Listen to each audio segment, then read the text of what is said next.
Hi everybody, this was a hot mess of an episode. There is so much to talk about. My name is Jenny. I'm glad you're here. Let's get to it. I felt like this was a pretty juicy episode. I feel like there's a crack in the dam. I really hope the dam will break at some point. But in the meantime, I'll take the cracks. But we'll get to that.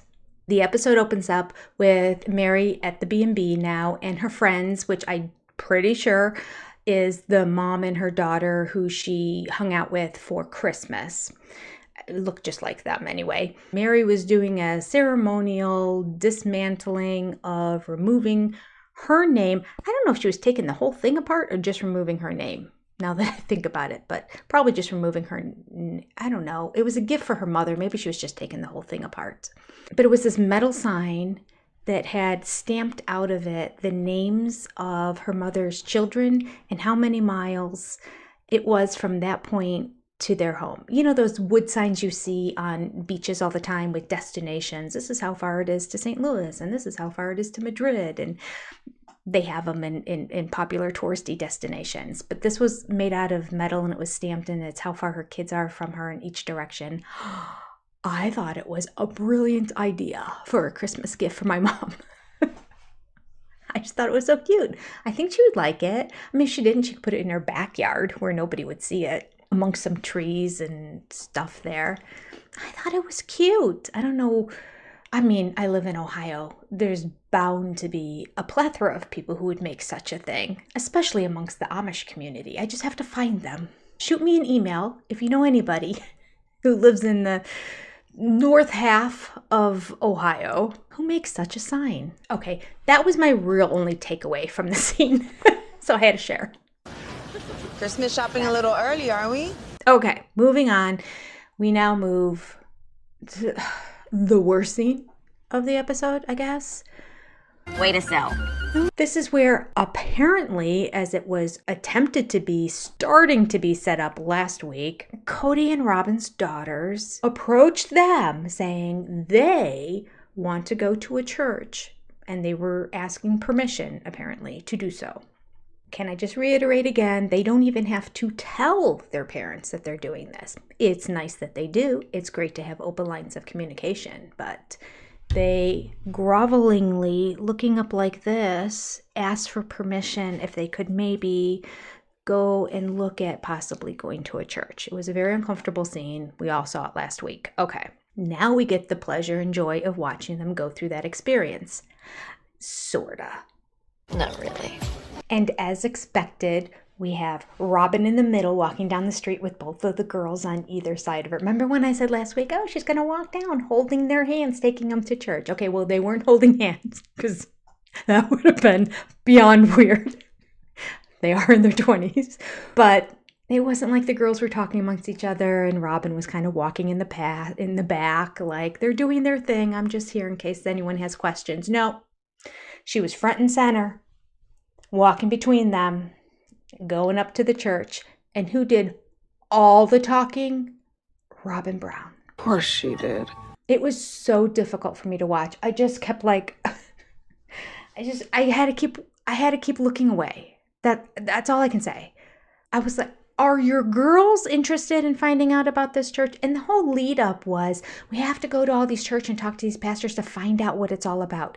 Have you not heard of the internet, Robin? You can go online now. It is not like it was 30 years ago. We now have computers. And actually, since COVID, almost every church service is also streamed online. So you, in the comfort of your home, can look up any church website. They will have their mission statement listed there. They will have what their beliefs are. They will have the different organizations and things that they support. They will have missions. They will have their services listed there. They will list all of the people in leadership and usually have photographs of them as well. You can see photos of almost every single thing that goes on in the church, and then you can click on and see actual church services. Gone are the days where you walk into a church blind and you really have no idea what it's about. She's acting like, well, here's a big brick building with a cross on it.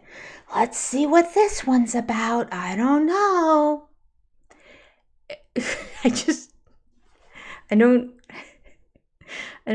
I don't know if this is a storyline that she's creating. I'm going to act dumb, or if she's this dumb. Anyone's guess.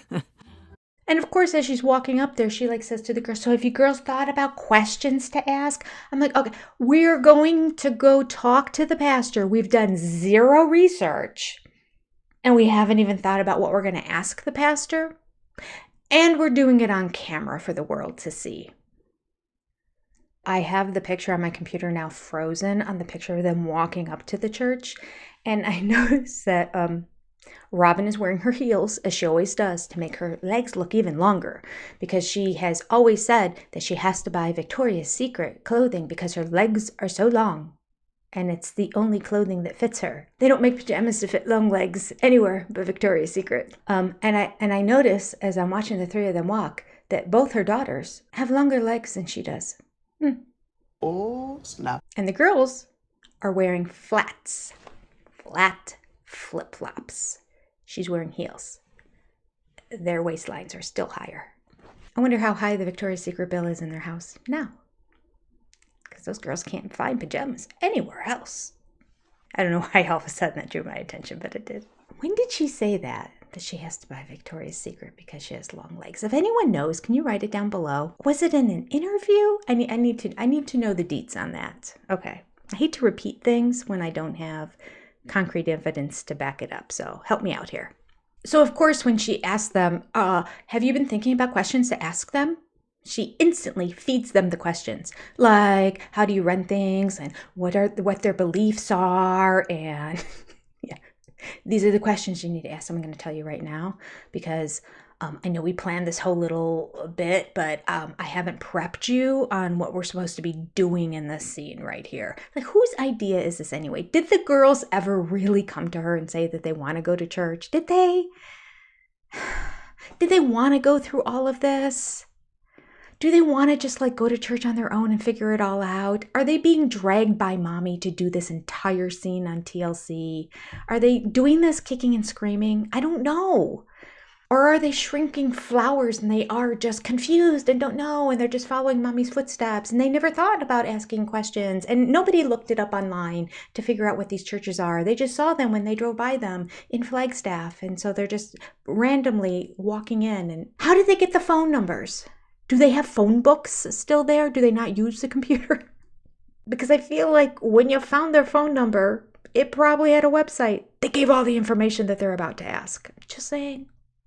So Robin, did you do all that research? Did you find those questions?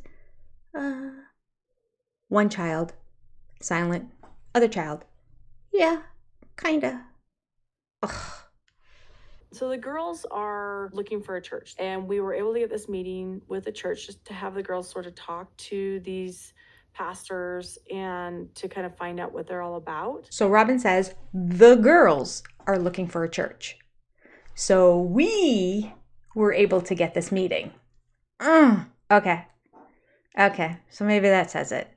The girls came to me and said they want to find a church, so I'm now arranging for us to all go together. So it is Mama Robin taking them by the hand and saying, okay, let's do this. And we'll do it on camera too to make it even more embarrassing to y'all. Right? I have no idea. I can't figure out where the mindset of the girls are. I really can't. I can't imagine being in their 20s and enjoying this whole scene. Maybe they are, but I don't know what to say about any of this. Continue. But Robin just goes on to say, we're having this meeting so we can find out what it's all about. She's living in the 1980s. Now here's the line that drove me crazy when she said it. I've been worrying about the fact that our kids aren't going to church for years. For years. For years, she's been worrying about them not going to church. So when they came to me and said, I want to go to church, I need that in my life, I was so relieved. What? Why have you not brought it up for years? Okay, no follow-up question. I don't get it. The girls were in elementary school when you moved there. maybe one in elementary, one in middle school. You could have just taken them to church. Such a hypocrite. She's been worried about it for years, but did nothing. Did nothing. What did when we watched this live, what did one of my people say? I think it was Joni. Yeah. Joni commented that Robin would drive 3 to 4 hours to go to that church, but she went 7 years without going to church. Yeah, she was so pious and religious, she drove 3 to 4 hours to go to this church with her cousin multiple times, but now would go 7 years in Flagstaff without taking her children to a church. But you know what? We got to double that because they didn't go to a church for the 7 years that they were in Vegas. So 14 years. I mean, I don't even know what to say. You are telling lies! What do you even say to that? That's like hypocrisy at its highest level. How can you be worried about something for that long and do nothing? Nothing about it. She's either the biggest hypocrite in the world or the biggest liar in the world. I don't know. You pick. Which one is it? I choose both. Wow, I really can't argue with that. I never know with this woman because she's a combination of both. She's the combo platter. Questions about our community, or what's your story? We grew up in a fundamentalist Mormon community and went to church there. And after moving, we stopped going to church and doing it regularly. All right, we're going back to the lie. The fact that they had to move out of Utah because they were threatening to prosecute them. Because we didn't have a community church to go to. Yeah, the state of Utah was threatening prosecution because of our beliefs, because we were a plural family. And so we basically moved because we were trying to be able to be a family without being torn apart or thrown in jail. I don't think we have one example of any family being prosecuted for polygamy for generations since Christine's grandfather. So yeah, just a lie. But they're still holding on to that, aren't they? But let me also just add that the guy asked what their story was and Aurora started telling it and Robin interrupted. After moving, we stopped going to church and doing it regularly because we didn't have a community church to go to. Yeah. Because that woman. Robin's going to go on and she's just going to babble as Robin does and blah, blah, blah. I'm not even going to go on and say it. Thank you. Thanks. That's really... Thanks. Short cut to Mary, which just bugs me because she makes an incorrect statement by saying that she's not part of an organized religion because she doesn't want to subscribe to something where men tell her how to think. Okay, that... I'm not part of an organized religion. I don't necessarily subscribe to that men should control me and what I think about my relationship with God. Did you just say that in order to be in an organized religion, you have to follow what men tell you, and do what men tell you, and think how men tell you how to think? Because not true, Mary. Not to say that there aren't some out there, because she was part of one, that's how it was. That's how hers was. I agree, 100%. But she can't make that blanket statement about all of them, because that's wrong. Set the record straight. Ain't no man gonna tell me how to think. I make my own mind up. I can read on my own. I can make my own decisions. I can challenge and think and even question things that I even read in the Bible on my own. I don't take everything at face value. It also says in the Bible, love the Lord your God with all your heart, soul, and mind. Think it through. Look at the time. Look at the culture when things were written. Like, there's a whole lot that goes on with it. How is it possible that this verse and this verse are slightly contradicting of each other? Why is it that way? What's different about what was happening here and what was happening here? You have to use your mind and do research. I think, actually, a good religion challenges you to think and use your mind. Just need to say it. Just need to put it out there because that was an incorrect statement she said.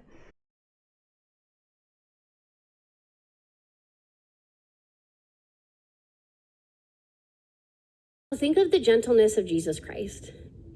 Christ doesn't come to tear us down. He wants to gently fold into our life. He invites us to know him, to hear what he has to say, to try and understand the things that maybe don't immediately makes sense to us. To learn more about who he is and what he really says a blessed life can be. He invites us to think and reflect and to ask questions. I don't know where this rumor came all these years about religion that you can't ask questions. The best place you should ask questions is the church, right? The worst thing you can do is like, well, everybody else seems to be okay with it, so maybe it's just me. I promise if you have a question, somebody else has had that question before. I guarantee if you're struggling with it, there's probably somebody, maybe a row or two, even next to you, who has struggled with it too. You are allowed to ask questions. What does Dad remind us all the time? Christianity is a thinking religion. We think our way forward. We think through big ideas about who God is and how he works, and he folds into our lives his goodness, his mercy, his love.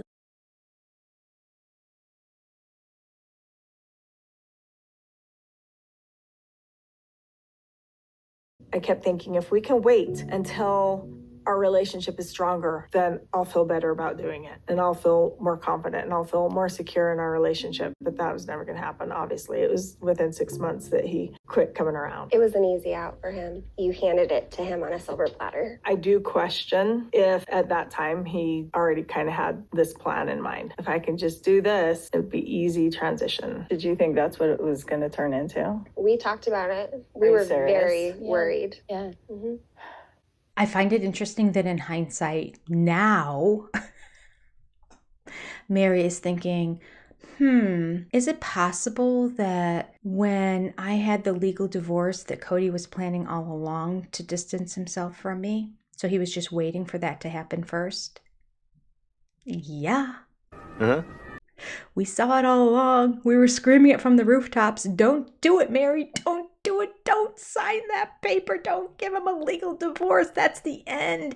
He gets legally married to Robin, and it's as good as over with the OG3. We saw it from a million miles away with our million-mile stare.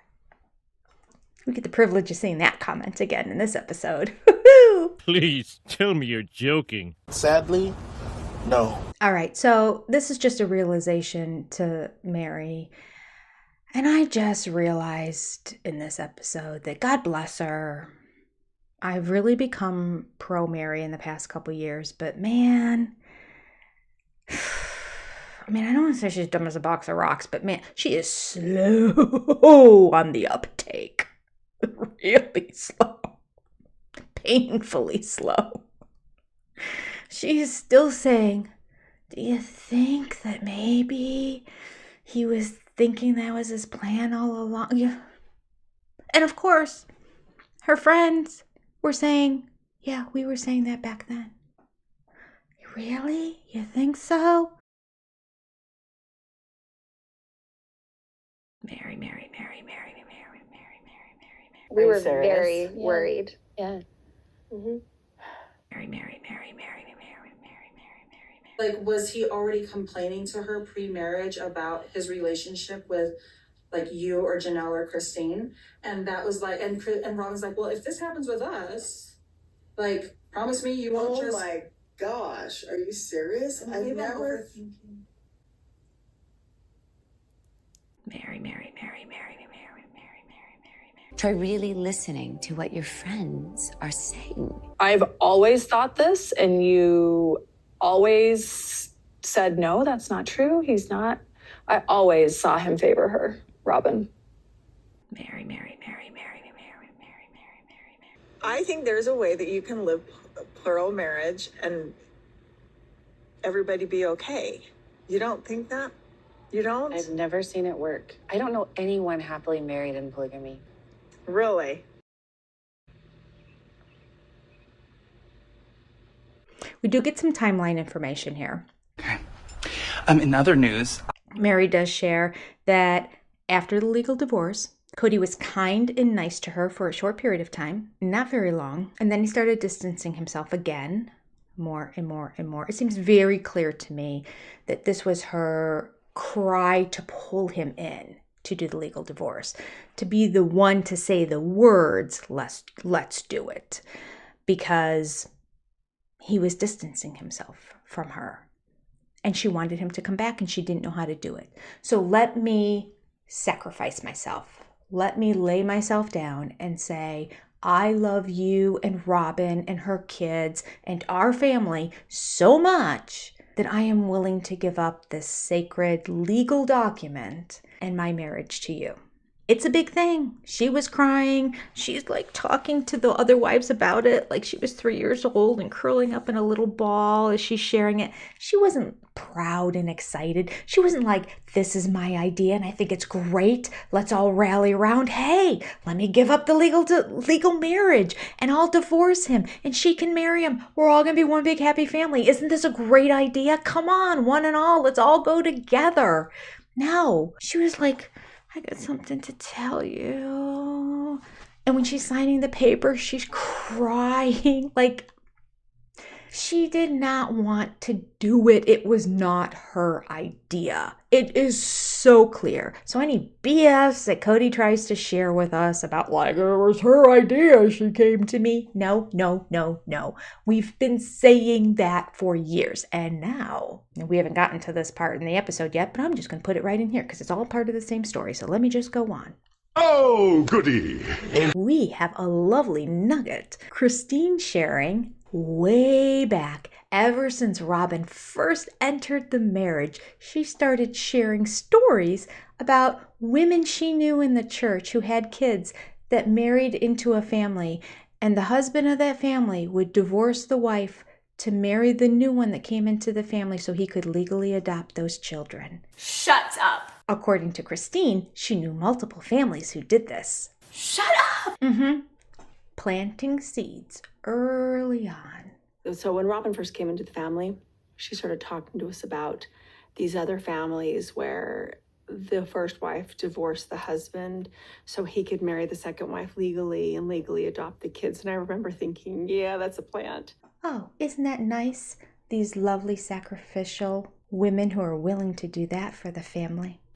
And she mentioned that several times through the years. Shut up. That's exactly what I said.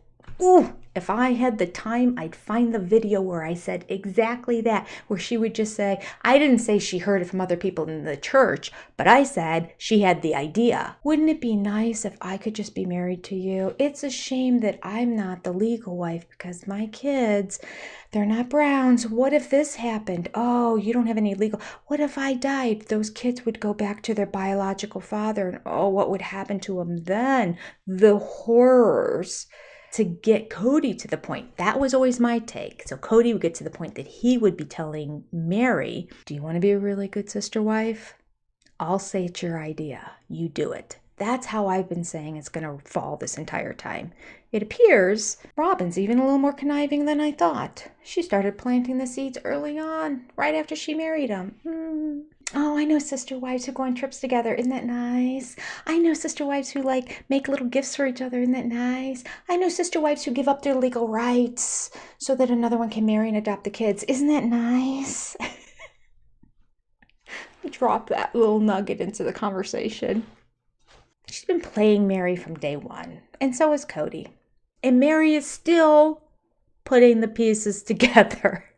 Not only officially divorced him, but another decade later, spiritually divorced him, and is still figuring it out. I know she had a sheltered life, but this is really a slow learning process for her. She has to have people telling her, Mary, this is what's going down. It's over. I now pronounce you divorced. And now, you're free. You're never gonna have to see him again. I think she's just been saying no, no, no, no, no. I think she's stubborn. I think that's part of it. Maybe a combination, a little slow on the uptake and stubborn. And maybe a little prideful, because this is a blow to the ego, because let's face it, the catfishing thing was a huge blow to the ego, so this is another one. And maybe she's a little scared, too. I don't know. I mean, she's not alone. She has lots of siblings. I don't know what her relationship is with them. She was very close with her mom before she had her mom, but unfortunately her mom has passed, so that really close relationship is gone. She's never been close with Robin, let's face it, ever. Heck no. Okay, I'm getting off track. Where were we? Okay, so Christine shares a lovely nugget of information about this. I'm like, okay, there you go. Cody has to come in and share with us a lovely Cody lie. It was Mary's idea.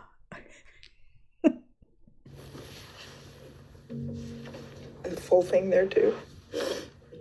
Mary came to me saying, we need to just do this divorce on paper so that you can adopt Robin's kids. Bullshit.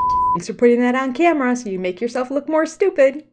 Or stupider. And then Robin, thank you, the gift who keeps on giving. Complete denial of the entire situation. Huh? That's the creme de la creme. The creme de la creme of it all. Robin, who is constantly saying, I know women in the church who did this. I know women in the church who had breastfeeding rings. I know women in the church who performed things like this. I know women in the church who supported each other like this. I know, oh, insufferable. Ever since she entered the family, she is constantly saying, I know women in the church who did this, who did this, who did this. And I am constantly saying, what? Women, you've never been in the church until now, and you're not attending any church. What are you talking about? There's never any examples. We never saw any of these women. It's just lies. It's been lies from the beginning. But she claims she knows women who did this. She knows women who did this. She knows women who did this. Fine. Okay, Robin. Sure. So now, when Robin said she knows all these women in the church who divorced and did this, Robin has to come back and say this? So the idea that I planted an idea in Mary's head is an absolute lie. I never said it. I don't even know anyone who divorced their first wife so that the second wife could adopt kids. I've never even heard of that before. I don't know what she's talking about. I don't know any women who did that. It's golden. It's golden. So good. It's so good.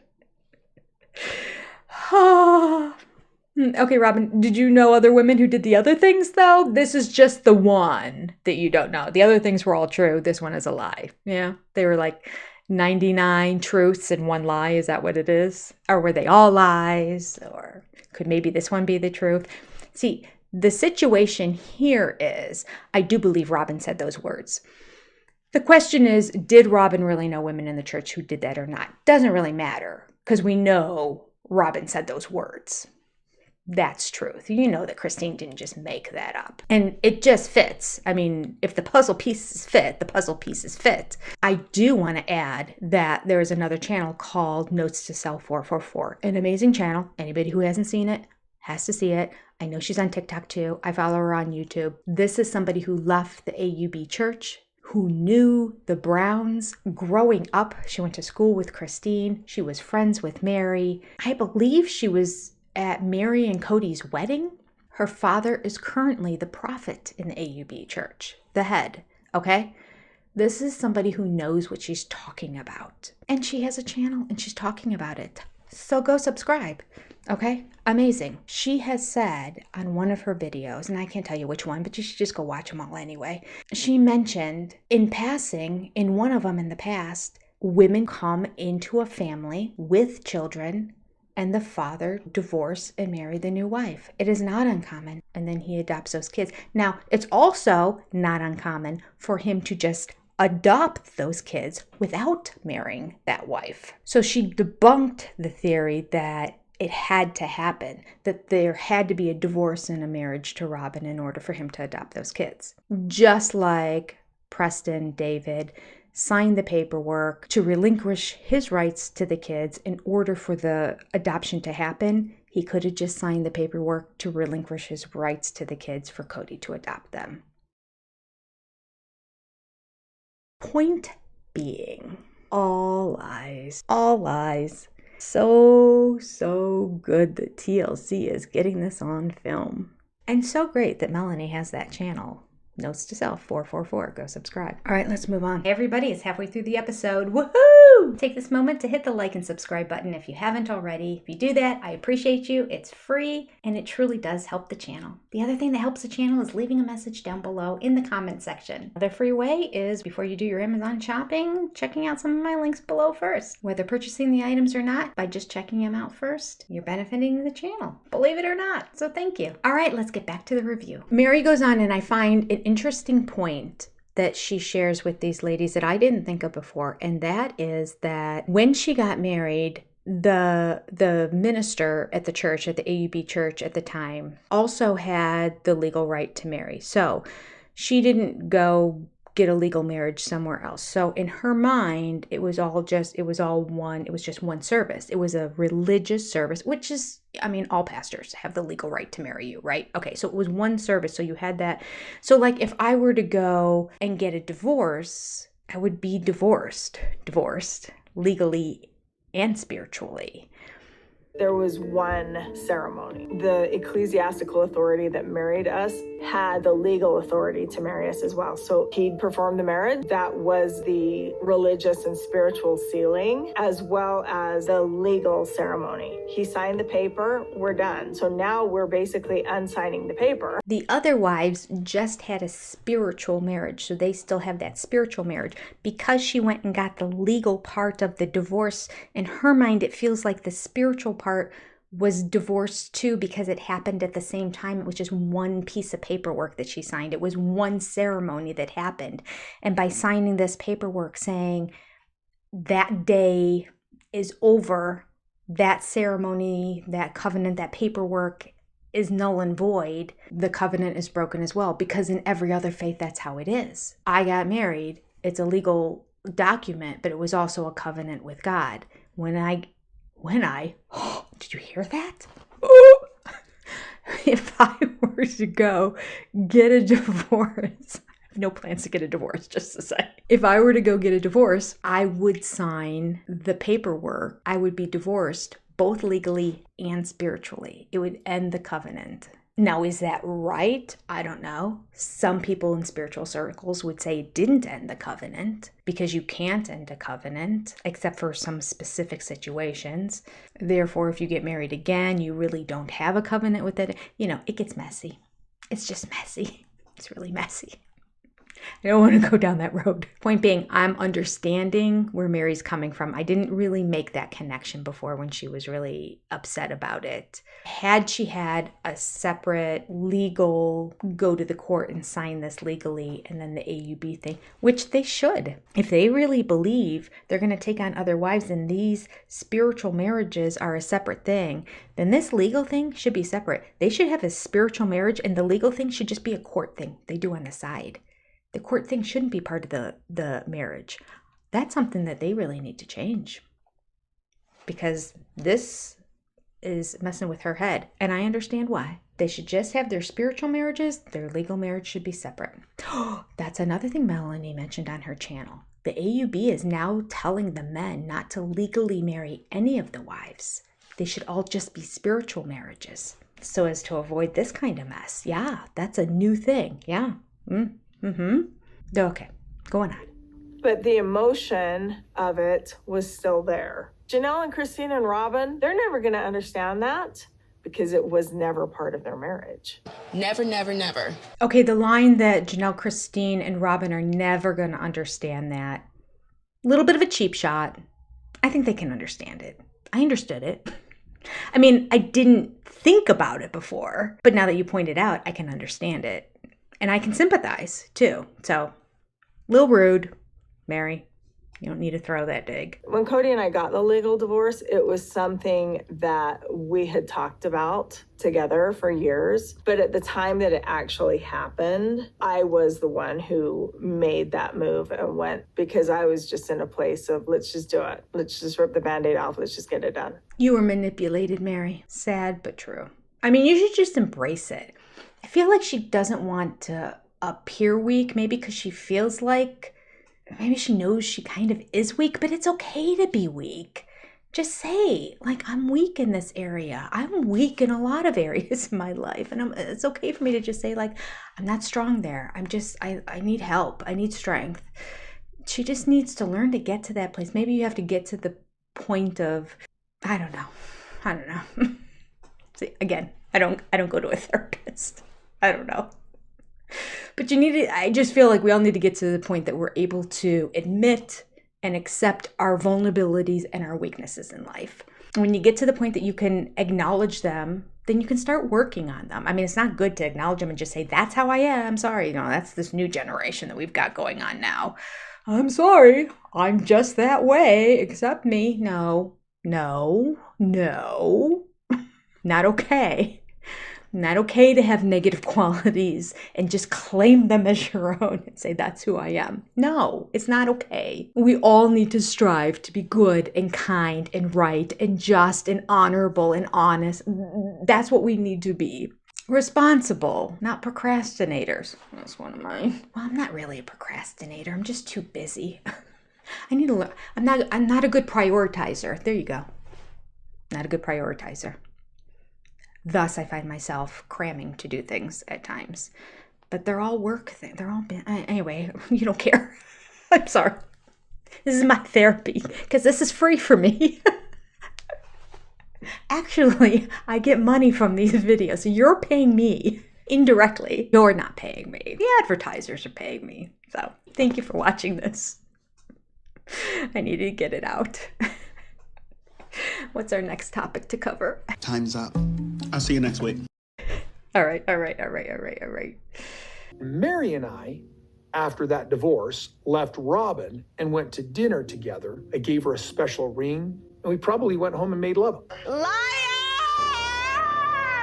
You are nothing but a piece of crap. I can't believe Cody said that. Okay, you've been having tension in your relationship for a long time. Things haven't been good. You would know if on that big special day you made love to her that evening.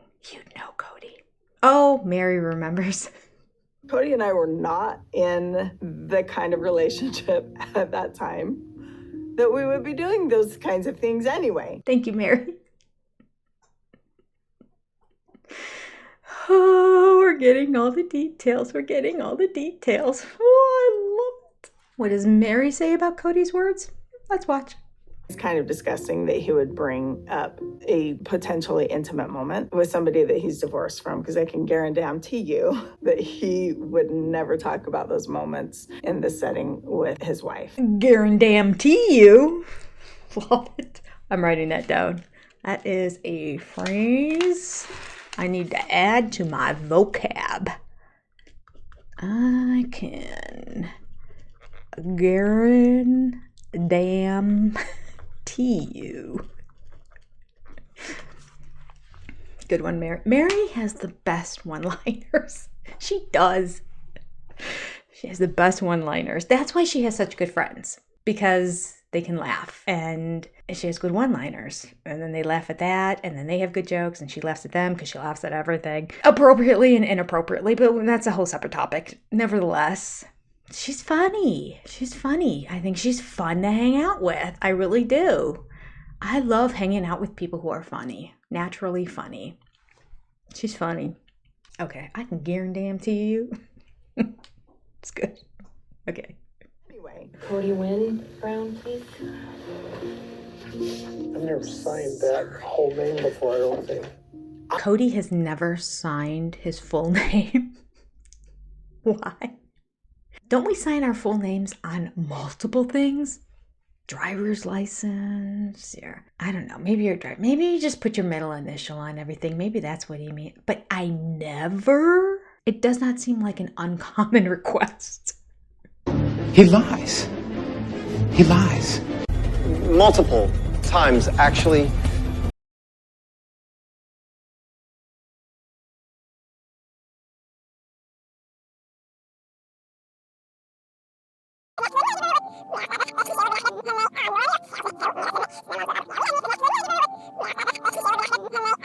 Cody and I were not in the kind of relationship at that time that we would be doing those kinds of things anyway. They did not sleep together that night. They were not in that kind of relationship. It was not happening.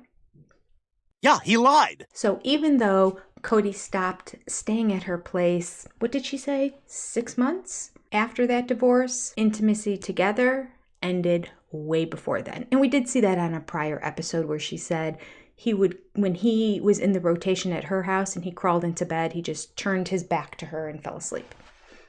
I just didn't know how long it had been going, but long enough that she was convinced, even on this special day and him giving her a special ring, special being his special favorite word, and going to a special dinner, there still wasn't going to be a special night happening. Nice try, Cody. Nice try. Try to cover it up with his ambiguous word there, though, right? What did he say? There may have been, or there may have possibly been. Gave her a special ring, and we probably went home and made love. We probably went home and made love. Probably. That covers me because it never happened. I never felt like that legal divorce did anything to us. Lies. Mary volunteered it, but for some reason, it still had an emotional impact on her because shortly after was when she went through the catfish experience. Just to be clear, he hadn't been sleeping with her before this experience. Very short time, he was nice to her. Then again, things weren't good in their marriage. He stopped staying with her 6 months later. Then the catfish experience happened, according to Mary, 8 months after the legal stuff. So, was it right? No. Was it an affair? Physical affair? No. Emotional affair? Yeah. Should you be doing that in a marriage? No. So, yeah, in those terms, it was an affair. I mean, we can tomato it to death, but she shouldn't have done it. Cody's never gotten over it. His ego can't get over it. But he held on to her and her money for all those years and tortured her because of it. She paid the price. She paid the price. And then some. Listen to Robin full on lie about how this was all Mary's idea. I can't with this woman. So the idea that I planted an idea in Mary's head is an absolute lie. I never said it. I don't even know anyone who divorced their first wife so that the second wife could adopt kids. I've never even heard of that before. So sorry. Lies. Need anything else? You needed all their money. Spiritual marriage, you didn't need anything else. You needed all his time. You needed all his attention. You needed all their money. You needed your own home. You needed a nanny as soon as you got there. You told them you were used to having help. When you were on your own, you had a housekeeper and a nanny staying with you. I don't know who paid for that. It has to have been the stepdaddy who was paying for it because you didn't have any money. You were working as a receptionist at a nursing home. You needed everything. Oh, I'm going to insert here a little bit from McKelty's Patreon where she was talking about how Robin needed to have more stuff because she was just used to it. She's defending her too. And I'm thinking, this is not a very good defense of Robin. This just makes her look worse. I'm putting it in here. I'm going to find it. I'm going to put it in here. Robin, previously to joining my family, she had a nanny that helped her whenever the kids were, before the kids went to school, when the kids came home, because she actually worked really long hours.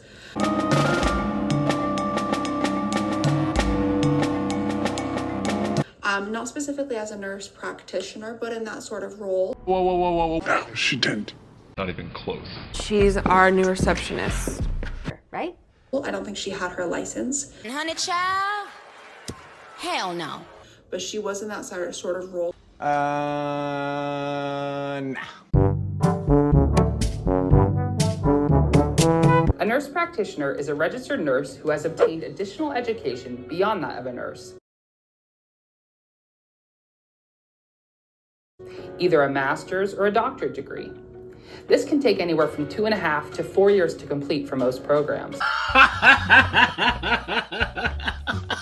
Our advanced education teaches us many of the same things that medical students learn during their clinical years. Medical student. Keeps getting better. We learn about pathophysiology, which is how disease works in the body. It's how do you calculate? How do you figure that out? It's so confusing. Pharmacology, which is how medicine works in the body and how we prescribe them.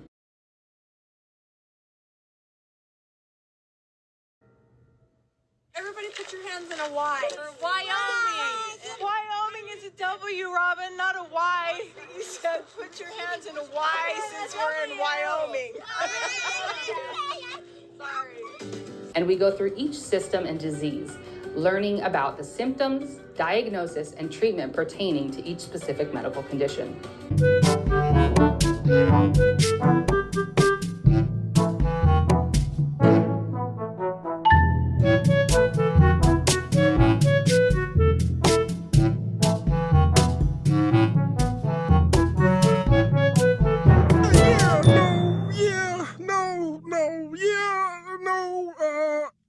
So she worked very, very early until very, very late every single day. So she wasn't usually able to get her kids ready for school or pick them up after school and help them with homework and food and breakfast and stuff like that. So when she was living in St. George and previous in Montana as well, she did have help. When she first left Preston,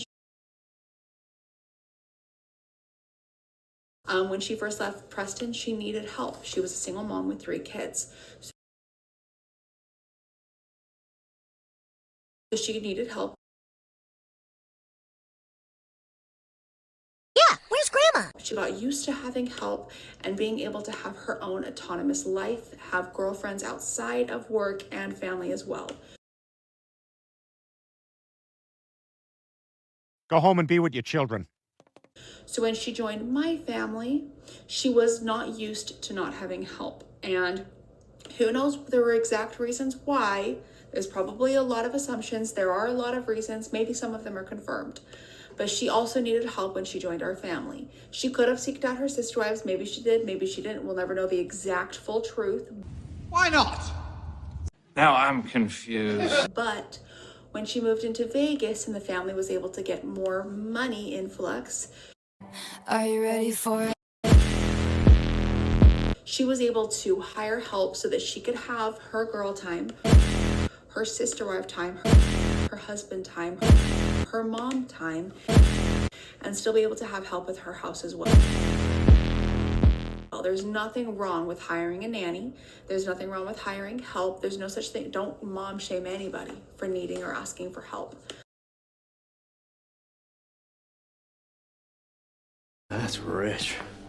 I would love help every single day so that when I'm with my kids, I can be with my kids and hang out, and I don't have to worry about cleaning my house, doing all the cooking. Full-time help sounds so nice.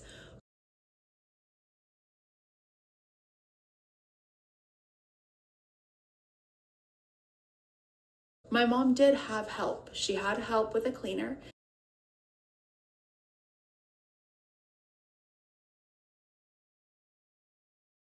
She didn't have help with a nanny or a babysitter, but that's because she had 2 older kids who typically would babysit truly when needed, or other moms. But anyway. Did she just say other moms? Yep. But anyway. Please forget I just said that. There's nothing wrong with Robin asking for help, and there's nothing wrong with my mom needing help.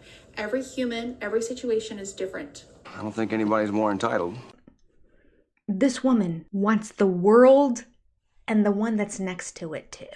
Oh, by the way, that universe over there, it looks great. Let me take that one too, and I'll take a side of what's that nebulous over there? I'll take it all. I'll take every universe you have. And I want them to all revolve around me. There you go. All right, moving on. We come back from the break and we have Robin sitting there continuing to talk and talk and talk and talk all about herself and polygamy. I thought we were going to this church to find out about the church. They don't need to know anything about your past. And we certainly don't need all the details about you, Robin, because this is supposed to be about your girls trying to find a church they're interested in. And yet, all we're hearing about is polygamy, and we're hearing all about Robin. And now we're hearing about her relationship with Cody and how he is influenced by her going to church and what he thinks about it. And like, my husband is no longer a polygamist, and we're it's just me and him now. And who cares? This whole storyline is just maddening to me. Does she think she's applying for the kids to go to college, maybe? We're applying to go to this church. So, like, can we do the interview? Maybe she thinks it's an interview process. You have to pass certain, sell yourself or something. I don't know. This is so bizarre. I just don't even understand this whole, I'm telling you my whole life story here. And my two girls sitting next to me, that was the intent of this whole meeting, is they were interested in coming to your church. Robin just looks so bad here. So bad. And the ironic part about it is I think she thinks she looks good. Oh. Well, that's embarrassing. The pastor asks what the experience has been like. Aurora shares her experience. And then the pastor turns to Robin and says, what has the experience been like for you? I'm like, oh, okay. All right, so this is just a whole scene set up by TLC to get Robin to talk all about herself, I guess. The girls aren't really interested in going to church, or it's already all predetermined. We're all watching just a complete acting scene. They found some pastors who were very excited about getting on television. Because what pastor who is talking to girls who were interested, young girls in their 20s, who were interested in joining the church, would turn to their mother and say, what has been your life experience? Zero pastors would do that. So this guy's either the worst pastor in the world, or he's following a protocol that TLC gave him and asking questions that they said that he should ask. I think it's the latter. And Robin's just eating it up. Oh boy, let me tell you about me. Yes. Oh. Where do I begin? What's it been like for you? Oh boy. I actually had a really positive experience in our church. At this point, it's kind of a non-issue because I don't live anywhere near what my church is. The whole situation of the family has challenged my identity about, like, I am a plural wife and this is what I believe and this is our family. Another year of Robin trying to find her identity. At least she didn't say identity. That's the upside. She said identity. That's good. That's good. I'm trying to pull out positives here. I'm pulling out positives. That's a positive. That was such a big piece of who I am. And now I'm like, now who am I? Lord, give me strength. Never pictured myself as a monogamist. Never thought it'd be just Cody and I.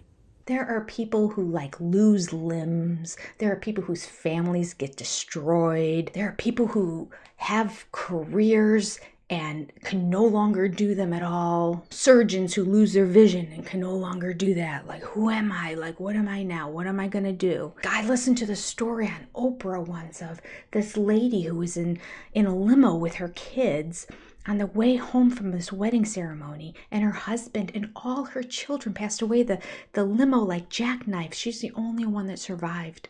She lost her whole family. That would be a situation of, who am I now? Like, what? My identity was a wife and a mother to these children, and like, what? Robin, get it together. Your husband is not spending some nights at other women's houses. You've lost your identity? Get over yourself. Make it make sense. She has become a victim because she has to be a monogamist. I mean, it's just laughable. The victimhood of this woman. She can take any situation and turn herself into a victim. And it's disgusting when there's so many victims out there in the world. True victims. This is not a victim situation whatsoever. Ugh. If I had a guarantee that it would be something that would be beneficial and we would have a positive, successful experience, I would be interested in living plural marriage again.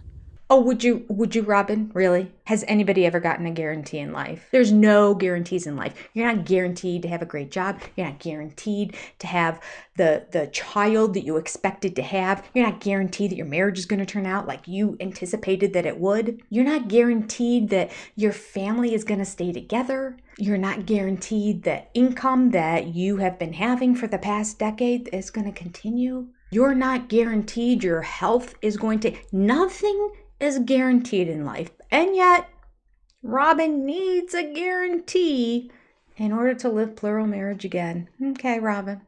Oh, she gets what she wants. That's what I'm used to. This woman is so entitled. No wonder she struggles so much when things don't go her way. She needs a guarantee of everything. So when things fall apart, she doesn't understand I've been given a guarantee.